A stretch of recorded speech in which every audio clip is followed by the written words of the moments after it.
World Mission Report. Praying in the Storm. March 1st. Academy Missionary Movement, South Korea. One of this quarter's 13th Sabbath projects is to train children and teens to be missionaries in South Korea. The project envisages the opening of a missionary training center at Hankook Samayok Academy, which includes a middle school and a high school, in South Korea's capital, Seoul. Missionary training programs are a staple of Adventist life in South Korea. This week's story is about a group of 19 Korean teens who joined one such program called Academy Missionary Movement. A fierce thunderstorm broke out on the first night that 19 South Korean teenage missionaries spent on a Philippine island.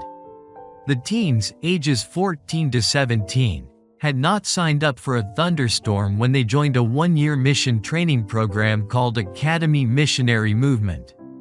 Part of the program required them to participate in an international mission trip, and they had come to the remote island to assist with evangelistic meetings under the guidance of a South Korean pastor, who would preach.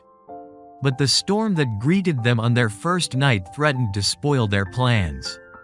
11 boys were sleeping in tents set up on the concrete floor of a partially constructed church building located on a sandy beach. 8 girls were sleeping in a thatched house nearby. The night was pitch black except for sharp flashes of lightning. Rain poured down, and the wind howled. The church building had no doors or windows, and the tents sheltering the boys trembled violently. Then the South Korean pastor began to wake up the boys. "The situation is serious," he told 2 boys in one tent. "We need to get up and pray." He asked the boys to rouse the boys in the next tent and tell them to pass on the word until everyone had assembled to pray in the thatched house. Meanwhile, the mission program director woke up the girls in the thatched house with similar instructions. Before long, the teens had gathered in the thatched house. The building's walls shook against the blast of the storm. None of the teens or adults had seen such a bad rainstorm. It was 4 a.m. Everyone knelt down and prayed for God to stop the storm. For 2 hours, the missionaries prayed as the wind howled, the lightning flashed, and the rain fell. The pastor asked God to forgive the sins of everyone in the group. The teens sang worship songs. Each person took time for personal prayer. The pastor also gave a short sermon about God being a refuge in the storm. By 6 a.m., the storm started to die down. The pastor told the teens to go to bed.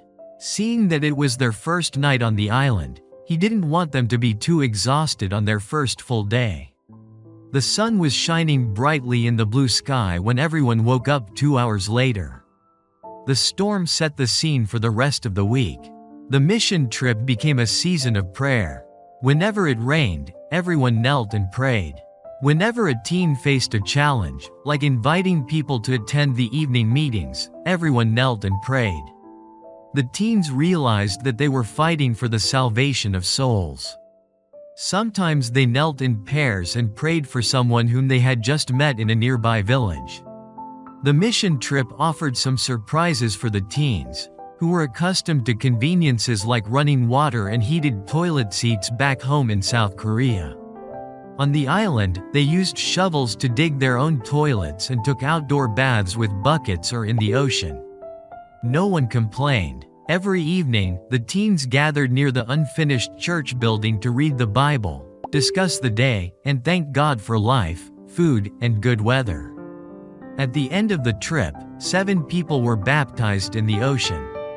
They had taken Bible studies with local church members and made the decision to get baptized during the evangelistic meetings.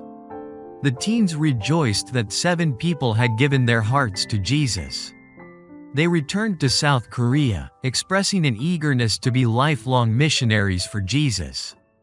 Part of this quarter's 13th Sabbath offering will train students to become missionaries at Hankook Samayok Academy in Seoul, South Korea. Your offering will help open a missionary training center and gym at the academy. Thank you for planning a generous offering on March 29th.